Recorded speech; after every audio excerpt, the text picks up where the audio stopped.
Bonjour Didier. Bonjour. C'est le retour du public au Stade de France demain, 5000 supporters. À quel point ces supporters vous ont manqué et ont manqué au plaisir que vous prenez dans votre rôle de sélectionneur? C'est une très bonne chose, même si ça sera en mode réduit, mais le vrai football, c'est avec des supporters et des stades pleins, même si on ne va pas se plaindre, le football en particulier, puisqu'il y a d'autres domaines professionnels qui ont beaucoup plus souffert que nous, mais c'est un retour vers ce qui était la normalité il y a quelque temps, et puis on sera confronté à ça à Munich et encore plus à Budapest, donc on accueille ça et j'accueille ça avec le sourire, bien évidemment. Ça vous a manqué? Bah oui, parce que pour les joueurs, surtout aussi, d'avoir ce contexte, cet environnement sur les matchs, c'est une source de motivation, d'adrénaline aussi. Et puis le sport, le football, bien évidemment, c'est partager des émotions aussi. Donc je pense que ça manquait aussi à nos supporters de ne pas être là. Donc c'est un premier pas important. Oui, bonjour Didier, François Bonjour. Verdenel, l'équipe. Est-ce qu'on pourrait déjà avoir des nouvelles de Lucas Hernandez et d'Adrien Rabiot? Et s'ils sont aptes, est-ce que demain on va se rapprocher de l'équipe qui débutera contre l'Allemagne? Aujourd'hui, avant la séance, j'ai 3 joueurs où il y a un petit souci, à savoir les 2 que vous avez cités, Adrien, Lucas et Kingsley. Donc j'attendrai la séance pour voir. Évidemment, je ne prendrai pas de risque. C'est pas ils n'ont pas les mêmes problématiques, mais je vous répète, s'il y a un risque, je ne le prendrai pas, ni avec l'un ni avec l'autre. Après vous avoir dit ça, j'ai pas la réponse encore par rapport à qui sera disponible demain, mais voilà, c'est le dernier match amical que l'on a, après une deuxième phase où il y a eu encore une charge de travail, même si elle était bien quantifiée. Mais bon, les entraînements, c'est une très bonne chose, où on peut répéter beaucoup de choses, corriger. Rien ne vaut les matchs et les conditions de match. Donc c'est une étape, deuxième étape pour nous préparer à ce qui nous attend le 15 juin. Bonjour Didier, Vincent Romain Oui. à Sud-Ouest. Quand vous observez les prestations et la forme de N'Golo Kanté en ce moment, comment vous envisagez son utilisation, sachant qu'à Chelsea, il est dans un rôle très libre, pas mal porté vers l'avant, alors qu'en sélection, il est plutôt sur un rôle assez défensif habituellement?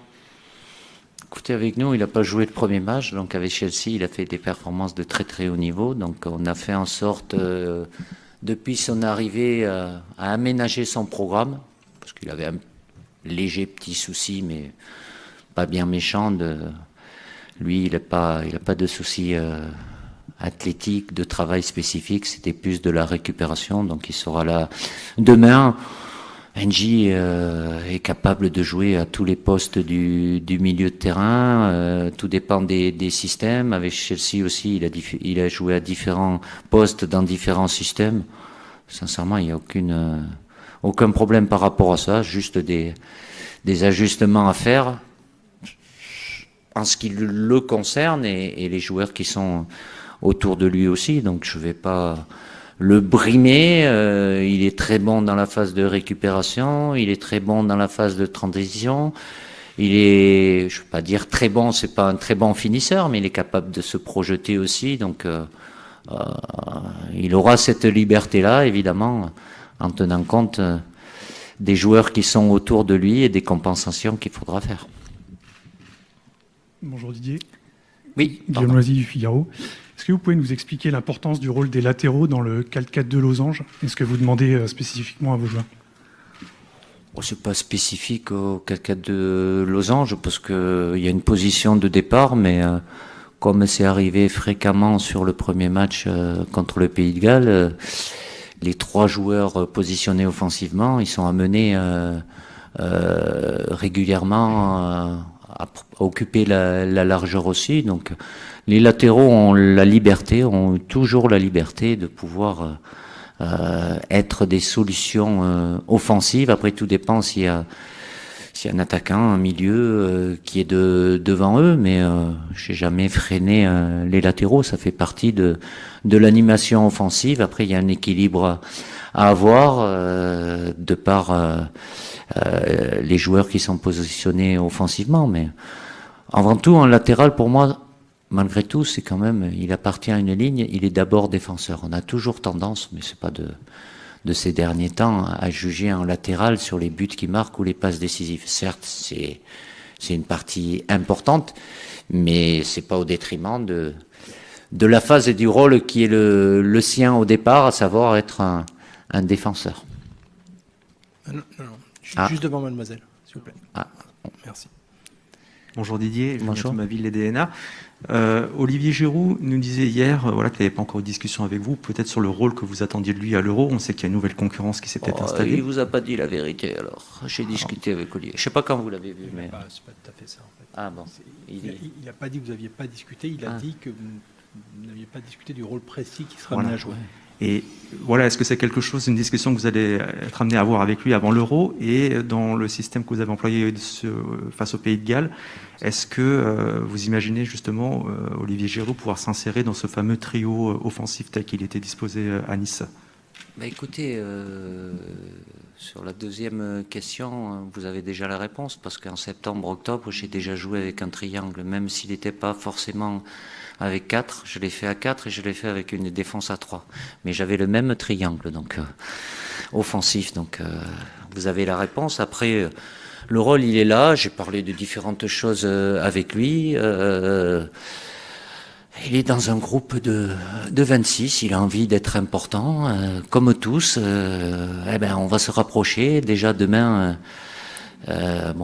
mardi c'était le cas aussi, mais demain, si tous les joueurs sont disponibles, il y en a qui devront aller en tribune, puisque je peux en mettre que 23, et ça sera le cas après pour la suite. Donc je sais très bien ce que Olivier a été capable de faire à nous, ce qu'il est capable aussi de faire. Après, on ne va pas revenir sur la situation difficile qu'il connaît avec son club depuis fin février, où son temps de jeu a été extrêmement réduit. Donc il est arrivé plus tard, donc moins le temps de pouvoir effectuer un certain travail, même si Olivier a toujours cet état d'esprit avec son club aussi dans les séances de donner le maximum. Mais bon, rien ne remplace les matchs aussi. En termes de temps de jeu, il en a eu très peu, donc forcément c'est problématique. Ça peut l'être pour l'autre, un peu plus sur des joueurs qui ont un certain gabarit, même si lui il est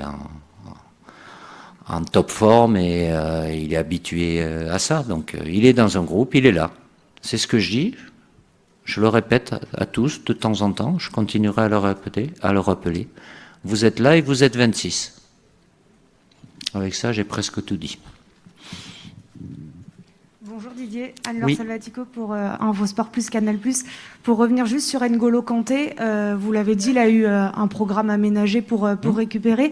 Est-ce qu'il est revenu à son état de forme optimal? Il y était sur la finale de Champions League, donc après il a eu des jours un peu festifs, il a récupéré, il a fait les dernières séances d'entraînement où j'ai revu le NJ qu'on a l'habitude de voir. Après, c'est possible que j'ai à le gérer demain aussi. C'est un joueur qui a beaucoup joué, qui a eu quelques petits pépins physiques aussi. Donc, il est censé être dans sa tête et dans son corps à son meilleur niveau.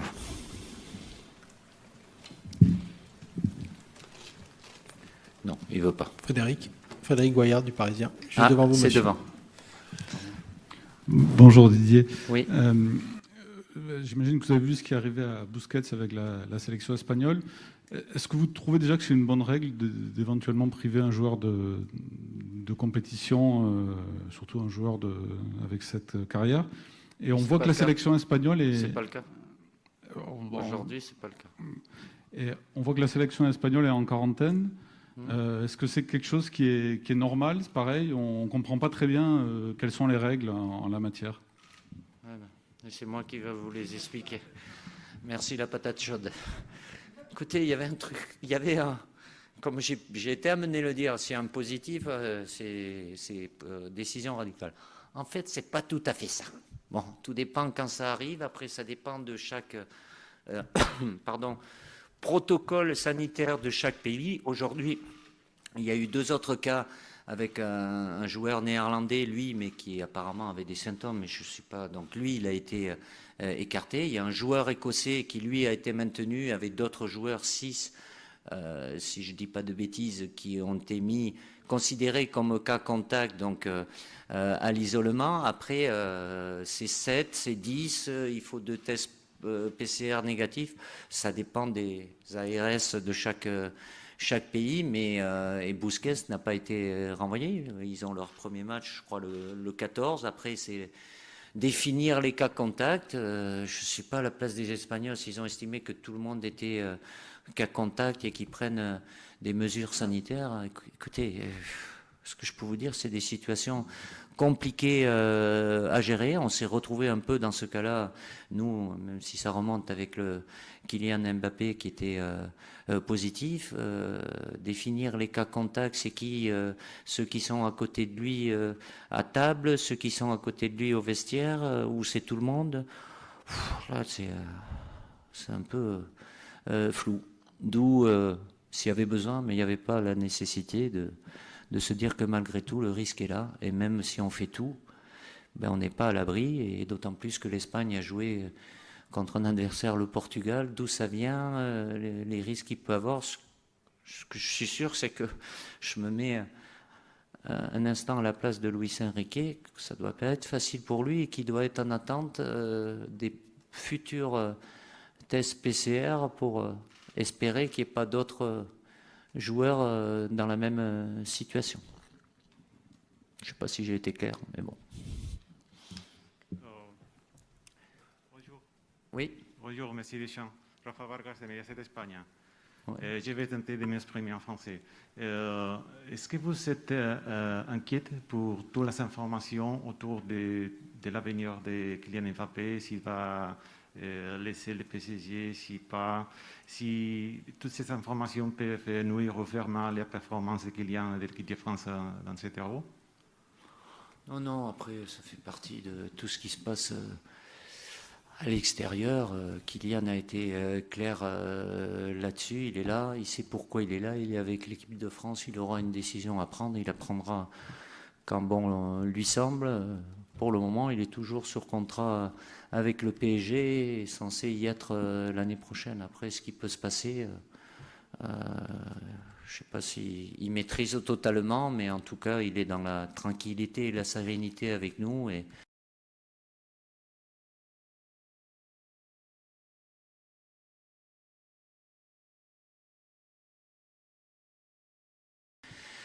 focalisé sur où on est et avec l'équipe de France. Timothée Mémon, RMC Sport, bonjour. Vous voyez le match de demain comme une dernière confrontation en mode compétition ou comme une revue d'effectifs? Ou alors est-ce qu'il pourrait y avoir deux mi-temps un peu différentes avec possibilité de faire tourner? Vous voulez l'équipe de demain hein? Si vous l'avez, je prends. Oui. Ouais, je ne l'ai pas encore. Je ne vous la donnerai pas de toute façon. Non, mais après, on a eu un premier match qui venait conclure une première phase. On a eu une deuxième phase où il y a eu une charge de travail, même si elle a été bien quantifiée. Et on a ce deuxième match qui vient conclure. Donc, avant le prochain qui est celui-là officiel.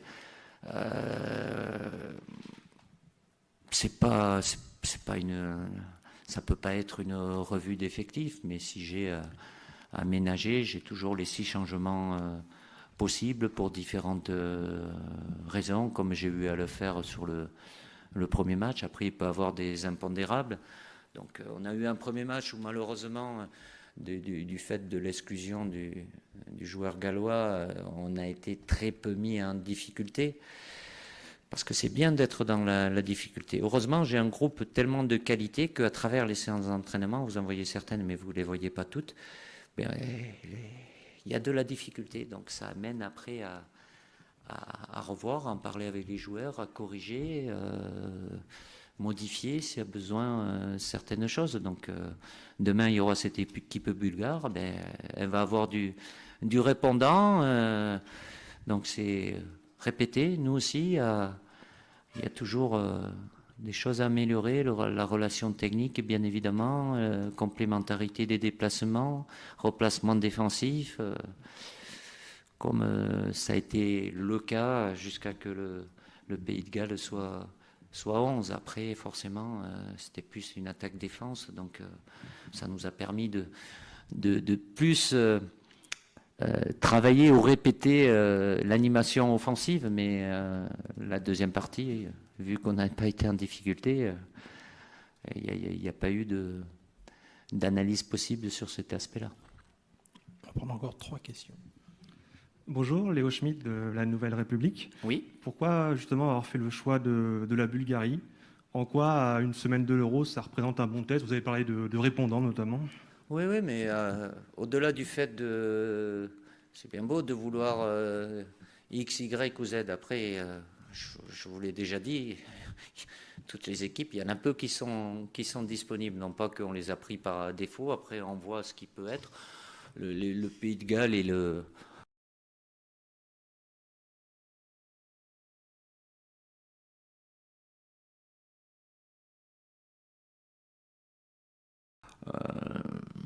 la Bulgarie, au-delà de le Pays de Galles avec beaucoup d'engagement et de détermination, et c'était le cas, ça c'est bien.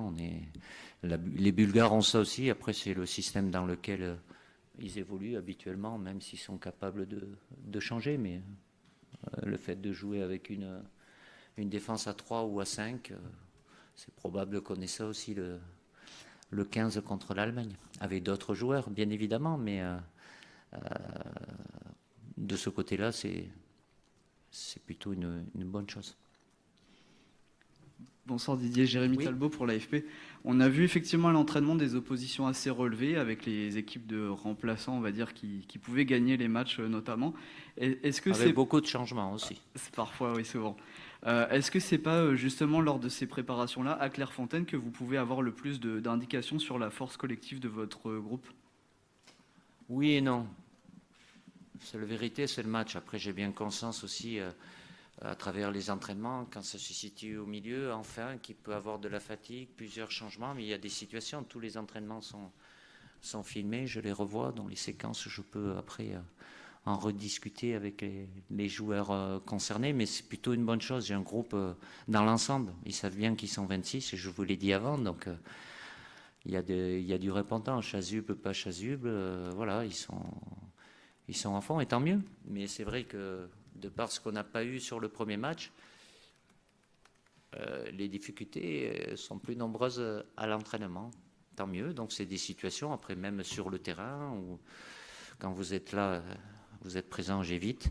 Mais autrement, oui, je discute avec eux. Ils discutent entre eux aussi. Il y a beaucoup de discussions par rapport à des placements. Il y a tellement de situations différentes pour faire en sorte d'être le plus performant possible, mieux positionné défensivement et surtout aussi dans l'utilisation de la largeur sur le plan offensif. Et la dernière question avec Cyril de la Morinerie d'Europe 1. Bonjour Didier. Question sur Karim Benzema qui n'a pas été récompensé de son magnifique match avec vous à Nice. Est-ce que c'est important pour vous, pour lui, de marquer, que l'équipe le mette encore dans de bonnes conditions demain s'il joue? Écoutez, un attaquant, quand il marque, il est souvent très content. Ça vient concrétiser. Ils sont là pour ça, les attaquants ou les joueurs offensifs. En plus, quand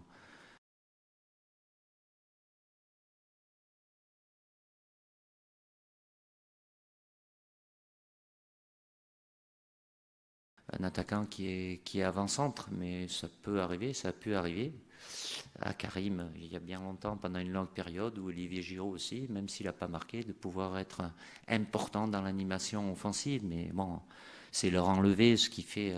c'est un peu la cerise sur le gâteau. Ils sont là pour ça. Et Karim a besoin de ça, comme Olivier a besoin de ça, comme Kylian a besoin de ça. Antoine aussi, tous les attaquants, oui, au-delà de tout ce qu'ils peuvent bien faire ou très bien faire, marquer, faire marquer, ils sont là pour ça. Merci. Merci. Premier quart d'heure de l'entraînement ouvert à 18h. Pour tous.